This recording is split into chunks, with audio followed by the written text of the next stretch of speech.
Bismillahirrahmanirrahim. Assalamu alaikum and good morning to everyone. And thank you to Dawn for organizing and convening such an important and stellar gathering at a key inflection point in our lives, in our climate transitions, and in the middle of many conflicts. So, I'm going to talk about three things quickly. Basically, I was asked to address the global politics of climate change. But as always, I'll go from global to local and dive into three things. One is, why is there such a gap between action and ambition, which there is, and we can talk about data points on that. Does climate finance even matter anymore? And what does conflict do to the environment? And is the financial architecture of the world able to handle all of these? And I'm being very structured here, but of course, I will wander away from that. Here's what the problem is to my mind today. All stated climate ambition, whether it's at multilateral conferences or at the community with the Fisher Folks Forum, which is a very grassroots response to climate stress and environmental degradation, you see a splintered, fragmented movement under stress globally and otherwise. But here's the problem that I've been seeing for the last few years, before anything had particularly changed, is that all climate ambition or goals are based on a carbon budget, as they have to be. As they have to be, you have to base it on the science of calculating and taking stock of how much carbon we're using and how much we're offsetting. Based on that, we are in the lived reality, as Ms. Naza Freen said, in the lived reality of 53 degrees centigrade in the summer in parts of Pakistan. I come from Karachi, where it is already 42, 43 degrees, and then the app tells you it feels like much more, and you already have people struggling to deal with this level of heat. And the heat is obviously related exponentially to the amount of carbon and greenhouse gases in the environment. We all know that. But while the global crisis is staggering, what is equally is the state of the global movement itself.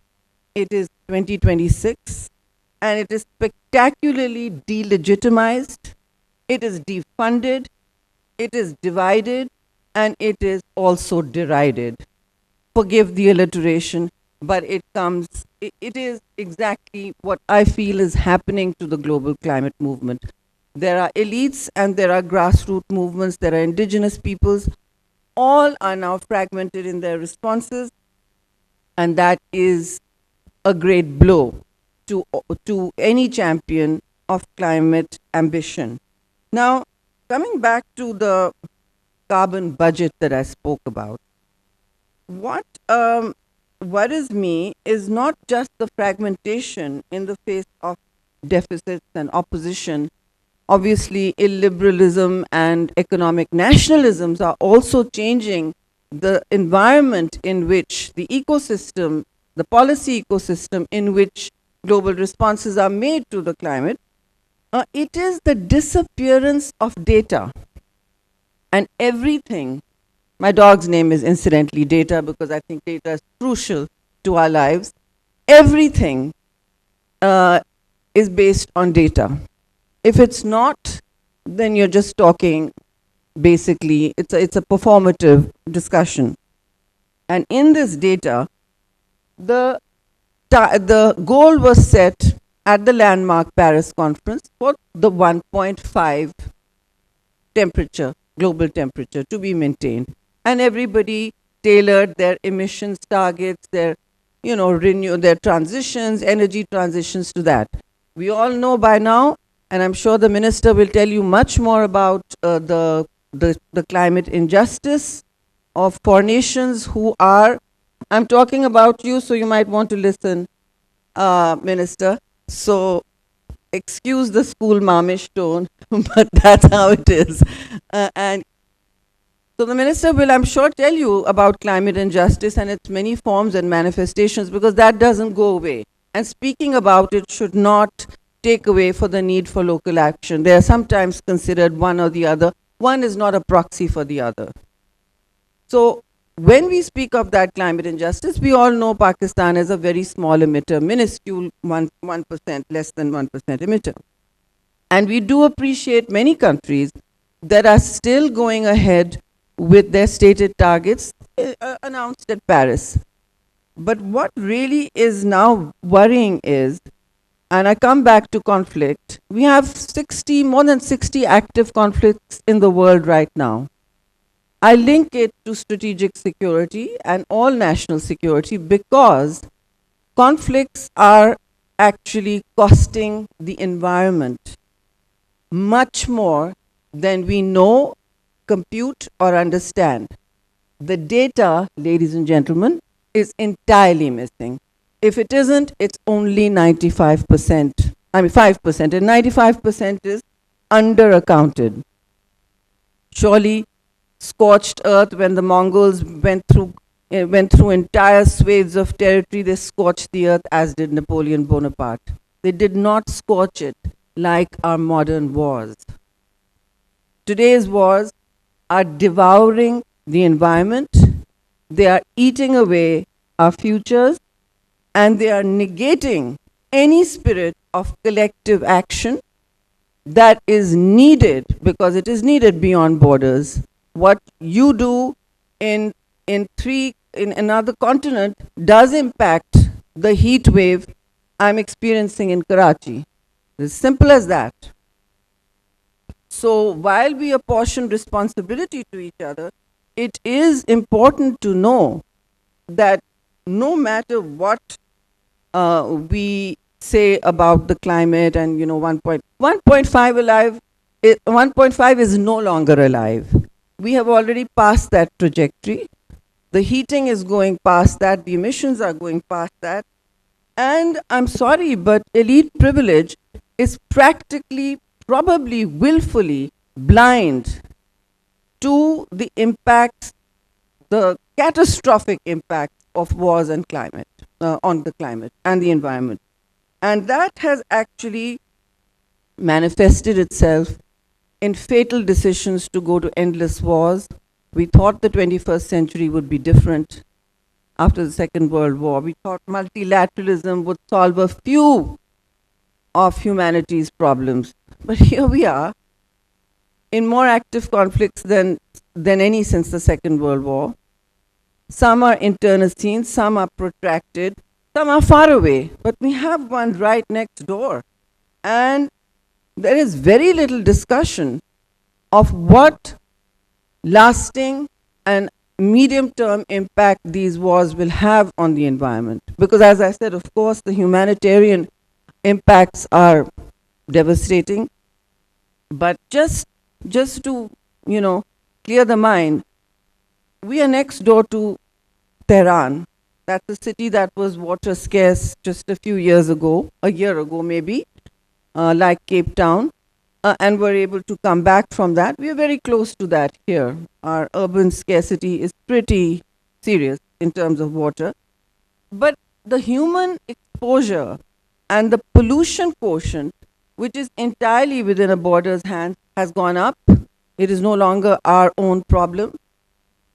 I mean, you do have a neighbor impacting you, as you all know. There's a constant tussle going on about who burns more crops in the winter.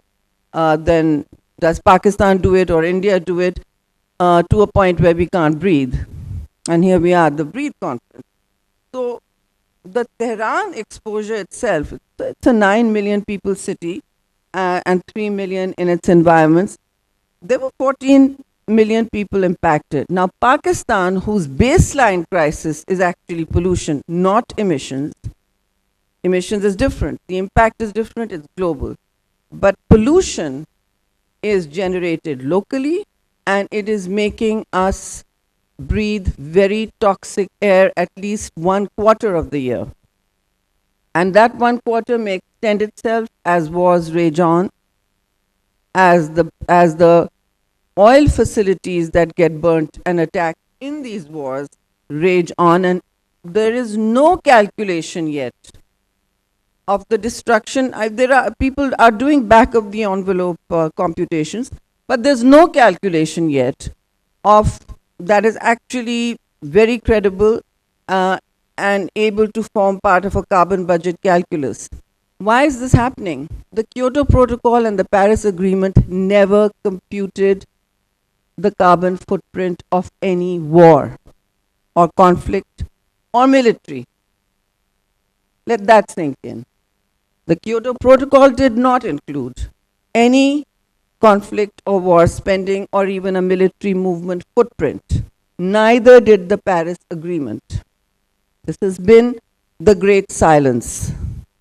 And now I think it's time to talk about it, because it will impact our coastline, it will impact the air we breathe, which is already the most toxic in the world at certain times, parts of the year. We have over 140,000 fatalities due to just air pollution. That number is going up.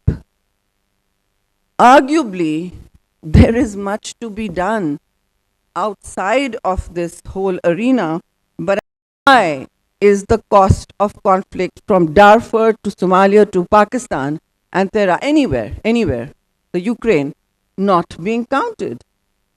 That carbon footprint is missing. And at this point, the sum of the data I have suggests we are burning through 40 million tons of carbon dioxide very quickly, just from the war. And the war, for instance, just the 14 days of the war in the Gulf, just the 14 days of the war in the Gulf, burnt up the emissions worth of a small country like Kuwait or Iceland.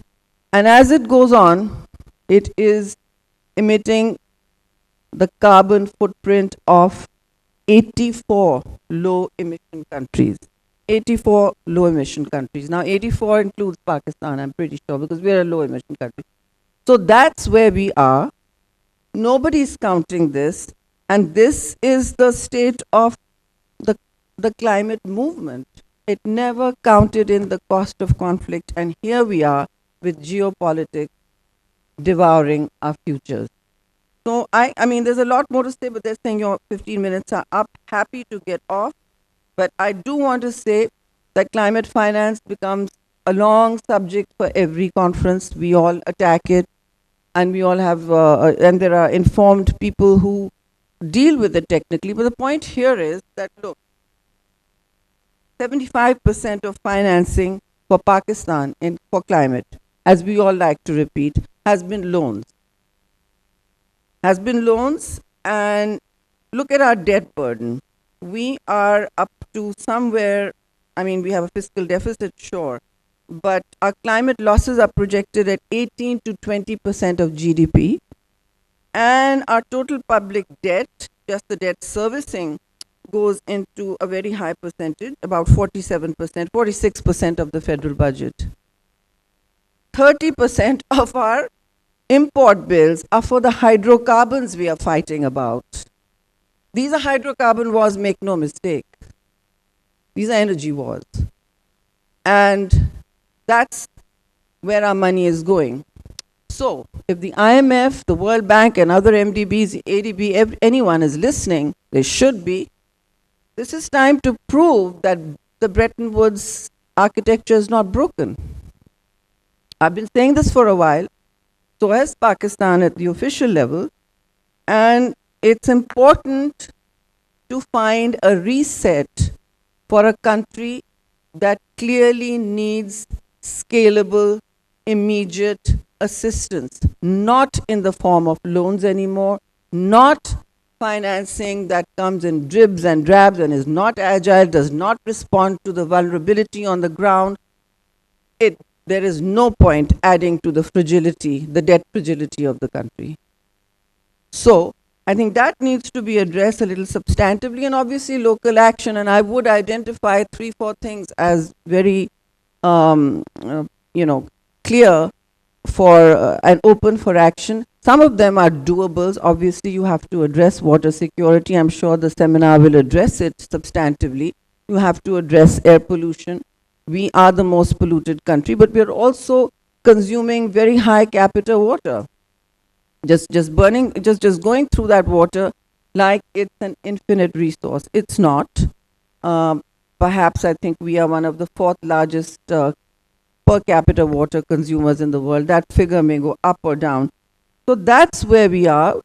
And there are lots of things to not do. I mean, the not do involves invading a rewilded environment